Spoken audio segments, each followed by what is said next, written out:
இந்த அரசாங்கம் வரவு செலவு திட்டத்தினூடாக மலையக பெருந்தோட்ட மக்களுக்கு 1750 ரூபாய் சம்பள உயர்வினை அறிவித்திருக்கின்றார்கள். பெருந்தோட்ட கம்பெனிகள் மூலமாக அடிப்படை சம்பளத்தினை 200 ரூபாய் உயர்த்துவதற்கும் அரசாங்கத்தின் மூலமாக 200 ரூபாய் வழங்குவதற்கும் நடவடிக்கை எடுத்துள்ளது. உண்மையிலே இது வரவேற்கக்கூடிய விடயம். பெருந்தோட்ட மக்களுக்கு அரசாங்கத்தினூடாக சம்பள உயர்வினை வழங்க நல்லாட்சி அரசாங்கத்தில் முயற்சிகள் எடுத்தோம். ஆனால் அது கைகூடவில்லை. ஆனால் இந்த அரசாங்கம் 200 ரூபாவினை வழங்க முன்வந்திருக்கின்றது. இந்த திட்டம் நடைமுறைக்கு வந்தால் சிறந்த விடயமாகும். மலைய மக்களின் வாழ்க்கையில் முன்னேற்றம் ஏற்படுவதற்கு இந்த அரசாங்கம் நல்ல திட்டங்களை கொண்டு வந்தால் அந்த திட்டங்களுக்கு எங்களுடைய முழுமையான ஆதரவினை வழங்குவோம். வைத்தியசாலைகளை அபிவிருத்தி செய்வதற்கு தரம் உயர்த்துவதற்கும் நிதி ஒதுக்கீடு செய்யப்பட்டுள்ளது. இந்த அரசாங்கம் செய்யும் நல்ல திட்டங்களுக்கு எங்களுடைய ஆதரவினை வழங்குவோம். பெருந்தோட்ட மக்களுக்கு சம்பள விடயத்தில் முடிவு எடுப்பது போலவே மலைய மக்களின் நீண்டகால பிரச்சனையாக இருக்கின்ற காணி பிரச்சனை தீர்வு காணும் வகையில் 10 பேச்சு காணிகளை நடவடிக்கை எடுக்க வேண்டும். வரவு செலவு திட்டம் என்பது ஒரு நாட்டினுடைய பொருளாதார கொள்கையை வெளிப்படுத்துகின்ற ஒரு விஷயமாகும். அதாவது பாலிசி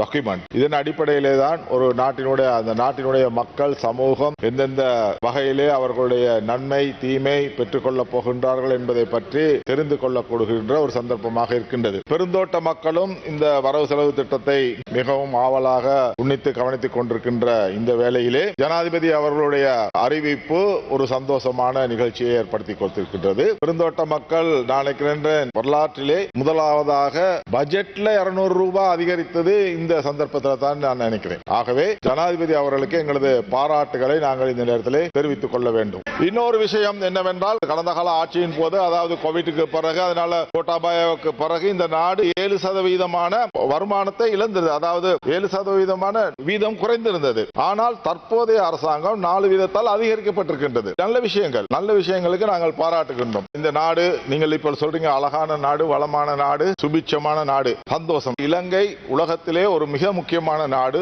இதுல எல்லா வளமும் இருக்கின்றது. என்ன வளம் இல்லை இந்த நாட்டிலே? ஏன் கையை ஏங்குகிறாய் வெளிநாட்டிலே? நம்ம நாட்டில் உள்ள விஷயங்களை வைத்துக் கொண்டு நாம நிறைய அபிவிருத்தி செய்யலாம். டூரிசத்துக்கு 1 நம்பர் நாடு இந்த இலங்கை நாடு. ஆகவே அதை அபிவிருத்தி செய்வதற்கான நடவடிக்கை நான் நினைக்கிறேன் இந்த அரசாங்கம் எடுக்கின்றது. இன்னைக்கு டூரிசம் மூலமாகத்தான் அதிகமான வருமானத்தை ஈட்டிக் கொண்டு வருகின்றது. இப்பொழுது வந்திருக்கின்ற அரசாங்கம் ஊழல், மோசடி போன்றவற்றை ஒழிப்பதற்கான நடவடிக்கை எடுக்கின்றது. நல்ல விஷயம், பாராட்ட வேண்டும். நான் அண்மையில இந்தியாவுக்கு போயிருந்தேன். என்னட்ட ஒருத்தர் கேட்டாரு, உங்க நாட்டில் ஜனாதிபதி இப்ப ஊழல் எல்லாம் ஒழிக்கிறாரு, அதே போல எங்களுக்கு ஒரு ஆள் இருந்தா நல்லது அப்படின்னு. நான் சொன்னேன் நல்லதுதான். ஆனால் நடைமுறைப்படுத்துவதற்கான ஒத்துழைப்பு இந்த நாட்டினுடைய அதிகாரிகள் மூலமாக கிடைக்கப்பட வேண்டும் என்பது நாங்கள் எதிர்பார்க்கின்றோம். அரசியல் கட்டமைப்பை நவீனமயப்படுத்துவதற்கும் மக்களை மையமாக கொண்ட ஆட்சி ஒன்றை தோற்றுவிப்பதற்கும் சட்ட ஒழுங்கை மீள நிலைநாட்டுவதற்கும் ஆட்சியை பலப்படுத்துவதற்கும் எமது பொருளாதாரத்தில் நாம் அடையும் வெற்றிகளை நாட்டில் அடிமட்டத்தில் வாழும் மக்கள் வரை கொண்டு செல்வதற்கும் நாங்கள் தொடர்ச்சியான நடவடிக்கைகளை மேற்கொள்கின்றோம் என்றதை நான் உறுதியாக கூற விரும்புகின்றேன். ஒரு வருடம்